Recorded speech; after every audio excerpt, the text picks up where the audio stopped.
British, in addition to all of this. And who are the native players? Who are the black players? Who are the Germans, the hired soldiers? They're real people. Who are the Irish and Scottish and Welsh grunts of the British Army? Who are the generals? Who are the diplomats? Who are the French? And then if you charge yourself with that, you can't turn that out in a year and a half. You have to spend a decade marinating that stuff, finding out what's too much. You don't want to make an encyclopedia. You started off by talking about entertainment, that you could make something that is, technically educational, entertaining. This is a good story. The word history is mostly made up of the word story plus high, which is a really good way to begin a story, right? Yeah. High, and then we begin the thing. And so I've tried to treat it as that way. I understand, and PBS is really good, and one of the reasons to stay with them is that they can reach every classroom in the country. So today's a school day in America, and hundreds of classrooms are showing a little bit of the Civil War, a little bit of baseball, a little bit of jazz, Lewis and Clark, the Roosevelts, country music, you name it. Yeah. And I love that idea that it isn't like broadcast television or even just the release of anything like skywriting, the first breeze, and then all of a sudden you can't see the words anymore. I like the fact that a film I made 35 years ago in the Civil War is like as durable now as it was then. That's all PBS. That's amazing. It really is. And it is so cool that they do show these in classrooms, because I think that same moment where you saw your father cry, where it gave him some sort of a vehicle to express emotions that he couldn't show in real life. This will give children a way to be educated but also entertained, and it will spark this sort of, it gives them a pathway to maybe children that are like very bored with school and just can't wait to get out. All of a sudden you have this spark of excitement and a pathway to, like, maybe education is cool. Like, maybe there's something about this that's actually fun. Exactly. This episode is brought to you by ZipRecruiter. Speed dating is an interesting concept, isn't it? Setting an allotted amount of time to get to know as many people as you can. It increases your chances of finding a good match, and there's not a whole lot of room for bullshit. You have to cut to the chase to find what you're looking for. Wouldn't it be nice if you had something like that when it comes to hiring for your business? Well, good news. There's ZipRecruiter. ZipRecruiter has a new Zip Intro feature that helps speed up the hiring process, connecting you with qualified candidates faster. You can try it for free at ZipRecruiter.com/Rogan. As soon as you post your job, Zip Intro will get to work. You could even be talking to candidates in back-to-back calls the very next day.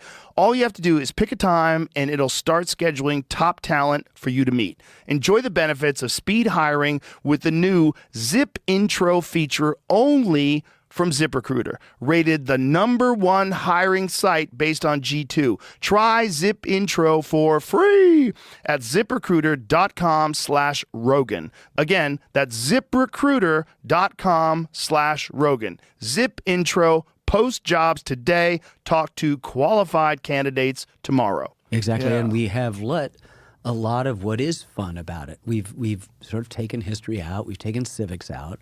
We don't know about ethics. We don't know about values. We've placed everything over into one sort of set of educational prerogatives, forgetting that you want to build, as our founders said, these well-rounded citizens. Remember, we invented that. Everybody up until the point of our revolution were subjects, right? Mm-hmm. And Jefferson says a few phrases beyond the famous second sentence. He goes, all experience has shown that mankind are more disposed to suffer while evils are sufferable. Meaning the whole history of human beings is like, okay, I'm going to be under the boot of an authoritarian.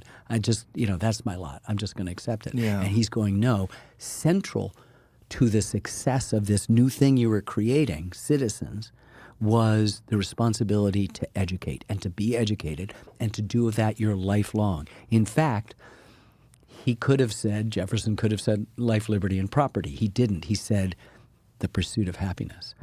That was not the chasing of objects, things in a marketplace of objects, but it was lifelong learning in a marketplace of ideas. It was making the story of how we acquire virtue. And they use that word all the time. They imported it from the classical. They went over the Dark Ages, over the Middle Ages, over the medieval period, and pulled back from classical times this idea of virtue, of temperance, of tolerance, and all of that. There's a wonderful moment when John Adams, who's the big worrier of the revolution, he's always worrying, he's saying, I just don't know if there's enough virtue to have a republic. Everybody is so ambitious and so greedy and so out to do this. And so for him, if we were going to create this new thing, something new under the sun, the world started over again, as Thomas Paine is suggesting, an asylum for mankind, he called it, then maybe you had to figure out how to educate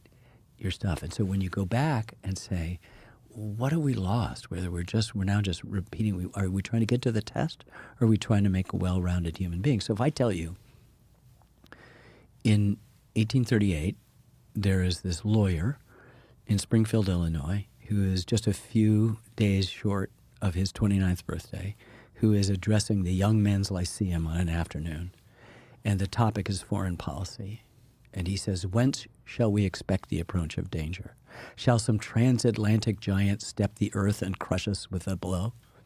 Then he answered his own question. Never. All the armies of Europe, Asia, and Africa could not by force take a drink from the Ohio River or make a track in the Blue Ridge in the trial of 1,000 years. If destruction be our lot, we must ourselves be its author and finisher. As a nation of free men, we shall live through all time or die by suicide.